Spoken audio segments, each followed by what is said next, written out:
Perhatikan gambar berikut ini. Ini adalah gambar tentang musyawarah yang ada di masyarakat. Pernahkah adik-adik melihat musyawarah di masyarakat atau di lingkungan tempat tinggal kalian? Pasti pernah ya adik-adik ya. Ini adalah musyawarah bapak-bapak di sekitar lingkungan rumah. Menurutmu kegiatan apa yang ditunjukkan pada gambar di atas? Nah, gambar di atas itu adalah gambar orang-orang yang sedang melakukan rapat atau melakukan musyawarah bersama.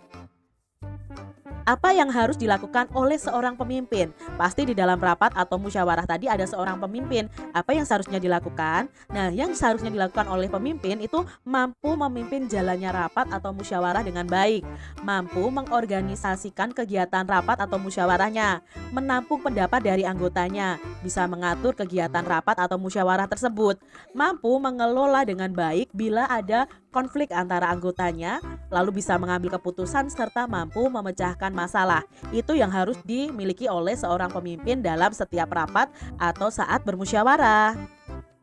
Menurutmu kemampuan apa yang harus dimiliki oleh seorang pemimpin? Ya, kemampuan yang harus dimiliki adalah mampu mengorganisasikan anggotanya, mempunyai kemampuan mengatur, memecahkan masalah, mempersatukan anggotanya, bisa mengambil keputusan yang tepat. Itu kemampuan yang harus dimiliki oleh seorang pemimpin. Ada banyak pemimpin di lingkungan sekitar kita. Pemimpin apa sajakah yang ada di lingkungan sekitarmu? Nah, mungkin di lingkungan sekitarmu ya, contohnya pemimpin itu ada Pak RT, ada Pak RW, pemimpin masjid misalnya seperti itu ya. Ada Pak Lurah, itu juga pemimpin desa. Lalu ada kecamatan ya, Pak Camat, itu kan berarti memimpin daerah kecamatan. Nah, itu adalah contoh-contoh pemimpin yang ada di sekitar kita. Ibu RT sang pemersatu. Nah, di sini ada bacaan, mari kita baca bersama-sama. Kampung Sehat Melati menjadi kampung percontohan. Kampung ini sering dikunjungi masyarakat dari berbagai penjuru.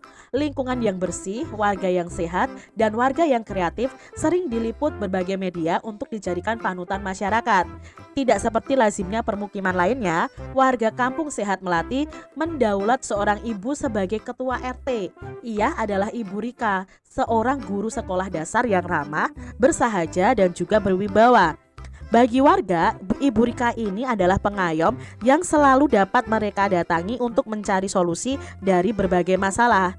Ibu Rika menyadari bahwa kehidupan bermasyarakat kadang menimbulkan perselisihan.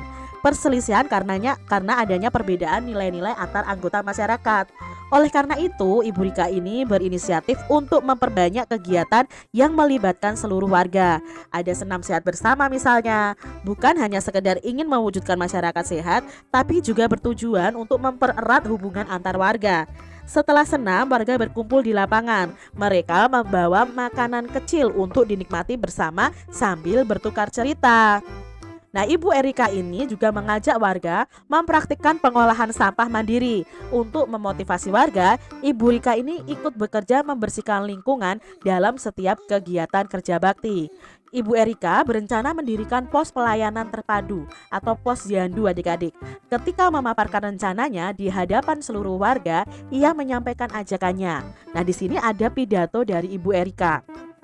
Selamat pagi Bapak Ibu, selamat datang di acara kebersamaan yang diadakan di hari Minggu ini. Saya sangat senang dapat bertemu seluruh warga pada acara yang menyatukan kita semua. Bapak dan Ibu, pada kesempatan ini saya ingin menyampaikan pentingnya kebersamaan untuk kesejahteraan warga. Kesejahteraan yang saya maksud kali ini adalah kesehatan. Bagi saya, warga yang sejahtera adalah warga yang sehat. Wargaku tercinta, kita boleh berbangga kampung kita dijadikan contoh oleh banyak pihak. Pola hidup bersih yang kita nikmati hasilnya ternyata tidak hanya bermanfaat bagi diri kita sendiri. Namun kita tidak boleh berpuas diri. Masih banyak hal yang harus kita kembangkan bersama untuk menjadi lebih baik, lebih sehat, dan lebih sejahtera. Untuk melanjutkan cita-cita mewujudkan kampung sehat, saya mengajak seluruh warga aktif terlibat dalam pos pelayanan terpadu yang akan kita kelola bersama. Mari kita berusaha mewujudkan masyarakat sehat secara mandiri. Saya percaya bahwa kesehatan masyarakat harus menjadi perhatian kita semua. Saya menunggu peran setiap warga. Para dokter, perawat, bidan, dan tenaga kesehatan lainnya, mari sisihkan sedikit waktu untuk menyumbangkan ilmu dan tenaga Bapak Ibu demi kesehatan lingkungan terdekat. Bukan pundi uang yang akan bertambah, tetapi pundi amal yang akan berlimpah. Mungkin untuk ketenaran nama sebagai orang hebat, tetapi demi kehidupan kampung yang sehat dan kuat. Bapak dan Ibu, terima kasih atas seluruh dukungan yang telah diberikan selama ini. Terima kasih juga telah datang ke acara rutin bulanan di hari ini. Semoga pertemuan kita kali ini dapat memberikan manfaat bagi seluruh warga. Nah, itu tadi adik-adik ya, pidatonya Ibu Erika. Ternyata kerelawanan para dokter dan perawat memang dinikmati dan bahkan menular ke warga lain. Banyak warga yang menawarkan tenaga untuk bergantian melakukan pelayanan timbang berat badan, membuat kartu sehat, mengingatkan jadwal imunisasi, bahkan memasak makanan sehat sekali sepekan untuk dibagikan kepada anak-anak. Warga Kampung Sehat Melati sangat beruntung memiliki sosok Ibu Erika sebagai ketua RT. Nah, Kampung Sehat Melati tidak sekedar rindang, bersih dan sehat. Dengan teladan serta nilai-nilai luhur yang ditularkannya, kehidupan warga itu menjadi rukun, tentram dan produktif. Itu tadi ya kisah Ibu Erika pemersatu dari RT-nya. Nah, di sini adik-adik kita akan bersama-sama menjawab pertanyaan dari diagram ini tentang Ibu RT sang pemersatu. Nah, siapakah nama pembicara dalam pidato tadi? Nah, yang berpidato tadi adalah Ibu Erika. Siapa pendengar pidato tadi? Nah, pendengar pidato tadi adalah warga Kampung Sehat Melati. Bagaimana menurut kalian sikap kepemimpinan dari Ibu RT dalam bacaan itu? Nah, sikap kepemimpinan dari Ibu Rika itu sangat baik adik-adik, penuh semangat, mampu memotivasi seluruh warganya dengan cara memberikan contoh keteladanan, komunikatif dengan warga, peduli terhadap kebersihan dan kesehatan kepada semua warganya. Itu tadi sikap kepemimpinan dari Ibu Erika. Nah, adik-adik, kalian tadi kan sudah membuat tabel seperti tadi ya, pemimpin Ibu RT pemersatu tadi. Nah, adik-adik sekarang coba kalian mencari informasi pemimpin di lingkungan kalian. Misalnya di lingkunganku RT-nya siapa atau RW-nya atau desanya. Terus nama pemimpinnya siapa ya, ketua RT atau ketua RW atau kepala desanya. Lalu kegiatan yang dipimpinnya itu apa saja. Kalian bisa membuat diagram seperti ini di buku kalian. Kalian tuliskan sesuai dengan lingkungan kalian masing-masing. Berdasarkan pidato pada bacaan Ibu RT sang pemersatu, mari kita melengkapi bagian berikut ini. Nah, di sini ada konsep pidato. Tadi adik-adik, dalam kita berpidato itu kita harus menentukan tema terlebih dahulu. Lalu kita menentukan siapa yang akan mendengarkan pidato kita nanti. Oh, kalau yang mendengarkan itu warga ya, orang-orang yang formal, orang-orang yang penting, bahasanya harus bagaimana. Tapi kalau misalnya yang mendengarkan pidato kita mungkin anak-anak begitu kan, bahasanya harus ya sesuai dengan anak-anak misalnya seperti itu.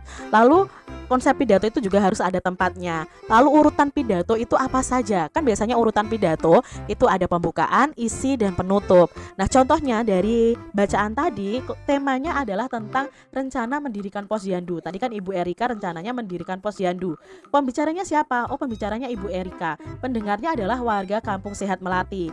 Mungkin tempatnya di mana? Di balai desa atau di lapangan. Terus tadi urutan pidatonya bagaimana? Urutan pidatonya itu yang pertama pembukaan, memberikan salam, selamat datang, seperti itu. Jadi pembukaan itu biasanya berisi salam ya, salam penghormatan kepada orang-orang yang diundang seperti itu. Lalu yang kedua, tadi berisi motivasi kepada warga kampung, lalu meminta peran serta masyarakat dalam kegiatan posyandu dan mengajak tenaga kesehatan untuk menyisihkan waktu membantu pelaksanaan posyandu, dan yang terakhir adalah penutup. Nah, nomor 2 sampai nomor 4 ini disebut dengan isi pidato ya. Isi pidato itu kan ada pembukaan, ada isinya yang akan dipaparkan dan ada penutupnya. Itu adalah bagian-bagian dari pidato. Ibu Erika seorang ketua RT yang hebat ya, kata Siti. Iya, perempuan dan laki-laki itu mempunyai kesempatan yang sama untuk menjadi pemimpin yang baik. Itu kata Edo. Jadi jangan membeda-bedakan antara perempuan dan laki-laki. Perempuan dan laki-laki memiliki hak yang sama untuk mereka boleh mengembangkan bakatnya. Ya, tidak ada lebih tinggi laki-laki derajatnya, tidak ada. Jadi kita itu satu derajat ya, laki-laki dan perempuan bisa meraih semua cita-citanya atau bisa juga menjadi pemimpin. Adik-adik, apa perbedaan fisik laki-laki pada gambar ini sebelum dan setelah masa pubertas? Kalau yang ini ya pasti sebelum masa pubertas dan yang ini setelah masa pubertas. Yuk kita ingat-ingat kembali. Jadi sebelum masa pubertas untuk anak laki-laki itu suaranya belum berat dan belum besar ya. Bahu dan dada juga belum melebar atau lebih bidang. Jadi belum bidang adik-adik. Jadi belum melebar bagian dadanya.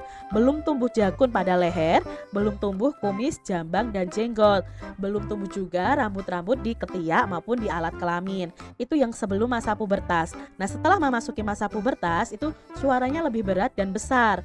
Bahu dan dadanya sudah mulai melebar atau lebih bidang. Sudah tumbuh jakun pada lehernya, tumbuh kumis, jambang, dan jenggot. Lalu sudah tumbuh rambut pada ketiak dan alat kelaminnya. Ini perbedaan sebelum masa pubertas dan setelah masa pubertas pada anak laki-laki. Nah, perubahan fisik selama masa pubertas itu kemungkinan akan mempengaruhi kegiatan kita sehari-hari adik-adik. Mungkin kamu akan merasakan sedikit ketidaknyamanan. Berikut beberapa cara menyikapi masa pubertas yang akan kalian alami. Pertama, menjaga kebersihan tubuh kalian. Dalam masa pubertas, aktivitas kelenjar minyak dan kelenjar keringat kita itu akan meningkat. Akibatnya, wajah kalian akan mudah berjerawat adik-adik dan tubuh kalian akan berbau kurang sedap. Lah, mandilah 2 kali sehari dan kenakan pakaian yang mudah menyerap keringat. Apabila keringatmu itu berlebih, bersihkan tubuhmu dan gantilah pakaianmu. Pakaian yang lembab oleh keringat itu menjadi sarang kuman. Kuman itu dapat menyebabkan bau tidak sedap dan menimbulkan penyakit kulit adik-adik. Jadi kalau kalian di masa-masa pubertas tetap menjaga kebersihan tubuh kalian. Yang kedua itu dengan cara menjaga kesehatan dengan memilih makanan yang sehat dan berolahraga.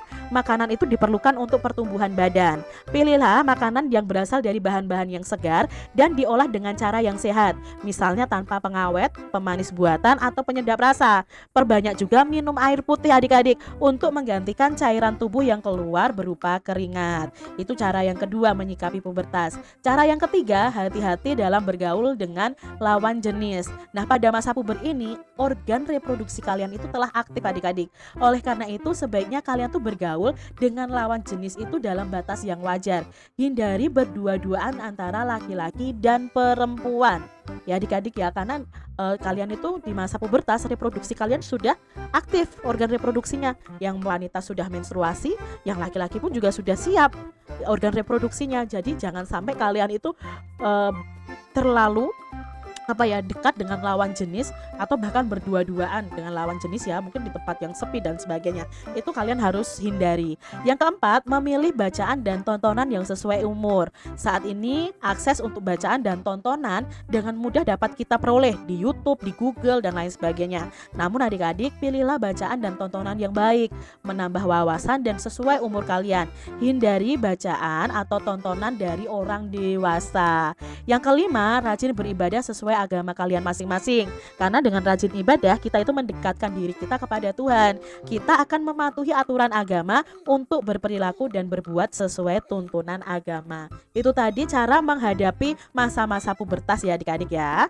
Demikian tadi adik-adik pembahasan kita di tema 7, subtema 1 pembelajaran pertama. Semoga video pembelajaran ini bermanfaat untuk adik-adik.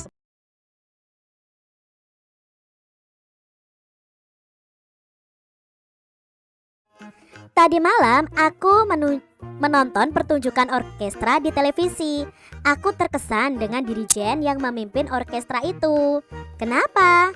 Pemain orkestra dapat menampilkan permainan musik yang indah. Adik-adik, pernahkah kalian melihat pertunjukan orkestra? Mungkin di televisi atau bisa melihatnya secara langsung ya, atau kalian bisa melihat juga di YouTube. Nah, untuk memimpin orkestra itu ada seorang pemimpinnya adik-adik. Namanya adalah dirijen ya. Nah, dirijen ini tugasnya itu memandu para pemain orkestra ini untuk bisa memainkan alat musiknya dengan baik dan indah. Adik-adik, hari itu Dayu dan teman-teman mempelajari lagu baru. Lagu itu berjudul Ibu Kita Kartini, ciptaan dari W.R. Supratman. Inilah lagu yang dipelajari Dayu dan teman-temannya. Adik-adik pasti tahu kan lagu ini? Ibu Kita Kartini, putri sejati, putri Indonesia, harum namanya.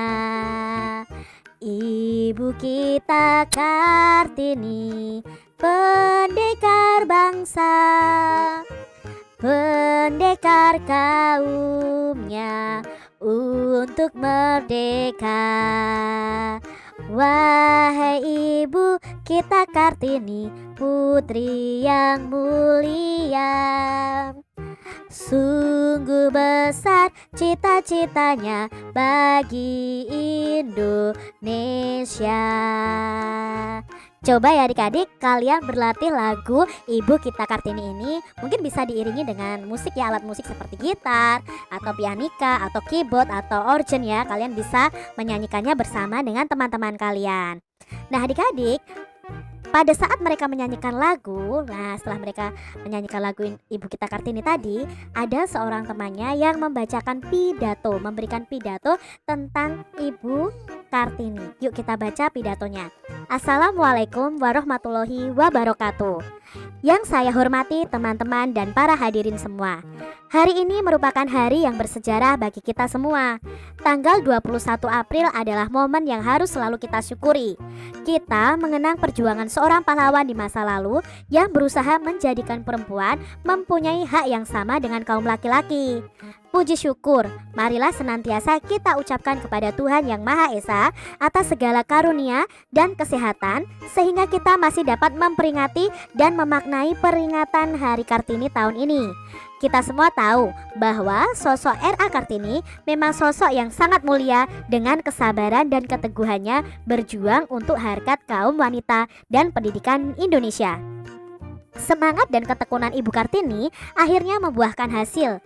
Beliau sukses mendirikan sebuah sekolah wanita dan mengajarkan ilmu pengetahuan dan keterampilan-keterampilan untuk meningkatkan peran wanita. Hari Kartini diperingati setiap tahun. Sebaiknya kegiatan ini bukan hanya sebagai seremonial, namun kita harus memaknai peringatan Hari Kartini. Dengan memahami makna Hari Kartini, para wanita Indonesia terus berupaya meningkatkan perannya demi kemajuan bangsa dan negara tanpa melupakan kodratnya sebagai seorang wanita.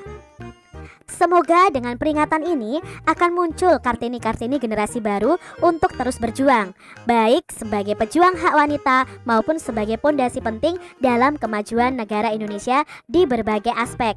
Seperti lirik lagu yang diciptakan oleh W.R. Supratman, yaitu Ibu Kita Kartini, putri sejati, putri Indonesia, harum namanya. Meskipun Ibu Kartini sudah tidak ada, tetapi namanya dan perjuangannya dapat terus dinikmati hingga sekarang. Semoga kita dapat menjaga hasil jerih payah perjuangan Ibu Kartini dan meneruskan perjuangan beliau dalam kehidupan. Sekian pidato dari saya. Mohon maaf jika ada kekurangan dan kesalahan. Wassalamualaikum warahmatullahi wabarakatuh. Nah, ini tadi pidato yang disampaikan oleh salah satu teman Udin adik-adik. Dari pidato ini kita jadi tahu bahwa isinya itu mengenai peran serta Ibu Kartini dalam perjuangan di Indonesia.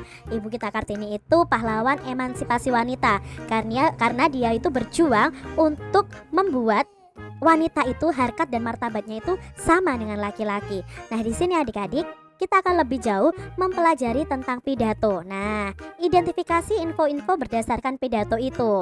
Kita akan identifikasi bersama pembicara pidato tadi dalam bacaan atau pidato tadi itu adalah yang berbicara adalah siswa. Nah, pendengarnya siapa? Siswa dan para hadirin yang datang. Tempat pidatonya di mana? Oh, di sekolah. Suasana saat disampaikannya pidato itu tenang mendengarkan pidato. Poin-poin penting isi pidatonya tadi adalah yang pertama ada salam pembukaan.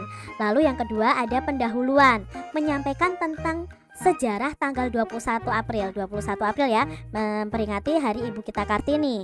Lalu di situ setelah ada salam pembukaan, ada pendahuluan, ada inti pidato. Intinya tentang apa? Intinya tentang memaknai Hari Kartini dengan meningkatkan peran wanita demi kemajuan bangsa. Berikutnya ada penutup dan terakhir ada salam penutup. Itu bagian-bagian penting dalam pidato. Adik-adik, pada pembelajaran 1 kita sudah membuat konsep pidato berdasarkan bacaan. Ini tadi juga kita sudah belajar konsep pidato berdasarkan pidatonya yang ada. Nah, sekarang kita akan membuat konsep pidato dengan menuliskan dalam bentuk skema berikut ini. Nah, adik-adik bisa membuat rancangan pidato nih ya. Misalnya kalian mau berpidato tentang apa? Contoh dari Kak Citra, rancangan pidatonya adalah tentang pahlawan ini, yaitu Ki Hajar Dewantoro. Temanya apa? Oh, temanya tentang pemimpin di sekitarku.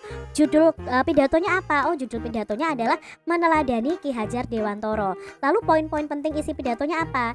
Yang pertama, dalam pidato itu ada pembukaan ya. Biasanya pembukaan itu ya berisi salam pembukaan, lalu pembukaan sendirinya mengucapkan syukur kepada Tuhan Yang Maha Esa, itu termasuk dalam poin pembukaan. Yang kedua, akan ada intinya. Nah, intinya apa? Oh, intinya tentang sejarah Hari Pendidikan Nasional. Yang ketiga, ada intinya lagi tentang jasa-jasa Ki Hajar Dewantoro dan harapannya sebagai generasi muda. Lalu di akhir dari pidato itu akan diberi penutup dan salam penutup. Kalian bisa membuat konsep rancangan pidato berdasarkan pemikiran kalian sendiri. Yang pasti ada pembukaan, ada isi pidato, dan ada penutup pada pidato. Raden Ajeng Kartini. Raden Ajeng Kartini ini lahir di Jepara tanggal 21 April 1879. Beliau ini berasal dari keluarga bangsawan Jawa.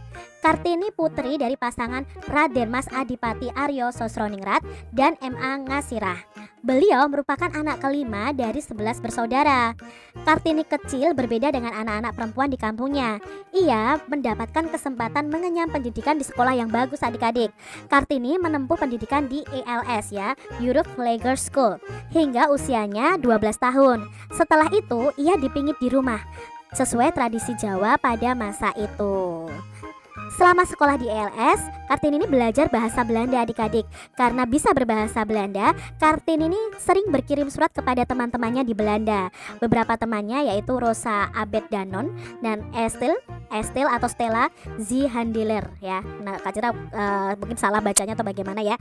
Kalian bisa lihat di sini ya, atau Stella ya. Ini teman-temannya yang dari Belanda. Surat-surat yang ditulisnya lebih banyak berisi keluhan-keluhan tentang kehidupan wanita pribumi yang sulit untuk maju.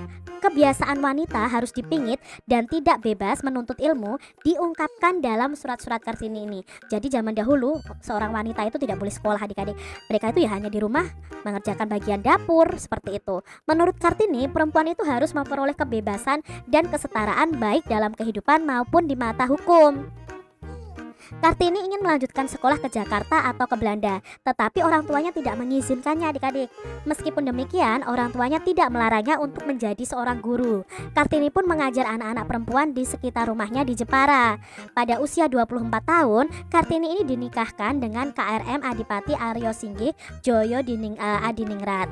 Nah, kepada suaminya, Kartini ini menyampaikan bahwa ia ingin menjadi guru dan mendirikan sekolah adik-adik. Keinginan Kartini ini disambut baik oleh suaminya. Kartini didukung untuk mendirikan sekolah wanita di kompleks kantor Kabupaten Rembang. Setahun menikah, Kartini ini dikaruniai seorang anak laki-laki bernama Susalit Joyo Adiningrat yang lahir pada tanggal 13 September 1904. Namun 4 hari setelah melahirkan, Kartini ini meninggal dunia pada 17 September 1904 dalam usia 25 tahun. Ia dimakamkan di Desa Bulu, Kabupaten Rembang, Jawa Tengah. Meski sudah meninggal adik-adik, perjuangan Kartini lewat surat-suratnya memiliki arti penting bagi kedudukan wanita Indonesia. Berdasarkan surat-suratnya itu, terbitlah buku Habis Gelap Terbitlah Terang. Berkat jasanya, R.A. Kartini ditetapkan sebagai salah satu pahlawan nasional Indonesia. Hingga hari ini, setiap tanggal 21 April, kita memperingati Hari Kartini untuk mengenang jasa-jasa Ibu R.A. Kartini. Itu tadi sekilas informasi mengenai Raden Ajeng Kartini, salah satu pahlawan nasional perempuan Indonesia ya, sangat berjasa untuk Indonesia adik-adik. Di sini ada beberapa pertanyaan yang akan kita jawab bersama-sama. Informasi penting apa tentang Raden Ajeng Kartini yang kita dapat dari bacaan tadi? Nah, informasinya yang pertama adalah tentang kelahiran Raden Ajeng Kartini di Jepara tanggal 21 April 1879. Yang kedua, Kartini ini sempat menempuh pendidikan di ELS hingga usianya 12 tahun. Lalu Kartini mengajar anak-anak perempuan di sekitar rumahnya di Jepara, dan pada usia 20 tahun dia menikah ya dengan Adipati Aryo Singgih Joyo Adiningrat. Lalu Kartini meninggal tanggal 17 September 1904 dalam usia yang ke-25 tahun. Surat-suratnya kepada teman-temannya di Belanda itu akhirnya dibuat buku menjadi buku Habis Gelap Terbitlah Terang. Lalu setiap tanggal 21 April kita memperingati Hari Kartini itu untuk mengenang jasa dari Ibu R.A. Kartini. Sikap-sikap apa yang dapat kita teladani dari Raden Ajeng Kartini? Nah, sikap dari Raden Ajeng Kartini yang bisa kita teladani nih adik-adik, dia itu peduli terhadap sesama, apalagi terhadap kaum perempuan. Raden Ajeng Kartini ini sangat peduli sekali adik-adik. Beliau itu semangat belajar. Dia itu penuh semangat, tidak bosan untuk belajar. Dia tidak bosan untuk mengajar anak-anak perempuan di sekitar rumahnya. Dia mudah bergaul dan beradaptasi. Dia patuh kepada orang tuanya. Dia pantang menyerah. Dia pekerja keras dan selalu berpikir maju. Ini adalah contoh-contoh sikap-sikap yang dimiliki oleh pemimpin-pemimpin yang ada adik-adik. Pemimpin yang kita pelajari adalah Raden Ajeng Kartini. Jadi kalau kalian ingin menjadi pemimpin, milikilah sikap-sikap seperti Raden Ajeng ini. Nah, Ibu Kartini memang hebat ya, kata Siti. Betul, beliau berani berjuang untuk kemajuan perempuan Indonesia. Adik-adik, apa perbedaan fisik perempuan sebelum dan setelah masa pubertas? Nah, ini sebelum masa pubertas, ini sesudah masa pubertas. Apa ya perbedaannya? Yuk kita ingat-ingat lagi perbedaannya. Sebelum pubertas, biasanya suara perempuan itu belum melengking, tetapi setelah pubertas suaranya akan melengking. Lalu sebelum pubertas untuk anak perempuan itu pinggulnya belum membesar atau melebar. Sedangkan saat pubertas atau setelah pubertas, itu pinggulnya akan membesar dan melebar. Sebelum masa pubertas itu biasanya anak-anak belum tumbuh rambut di sekitar ketiak atau alat kelaminnya. Tetapi ketika sudah masa pubertas akan tumbuh rambut di sekitar ketiak dan alat kelaminnya. Sebelum pubertas biasanya dada belum membesar untuk anak-anak perempuan. Tetapi setelah pubertas dada dan payudara kita akan membesar adik-adik. Dan sebelum pubertas itu belum ada jerawat biasanya ya. Tapi setelah pubertas itu terkadang malah tumbuh jerawat karena kita akan menghasilkan banyak minyak-minyak nih, enzim-enzim yang mengeluarkan jerawat ini adik-adik. Itu biasanya pada masa pubertas anak perempuan. Sekarang kalian jadi tahu ya, apakah kalian itu masih di masa yang belum pubertas atau sudah memasuki masa pubertas.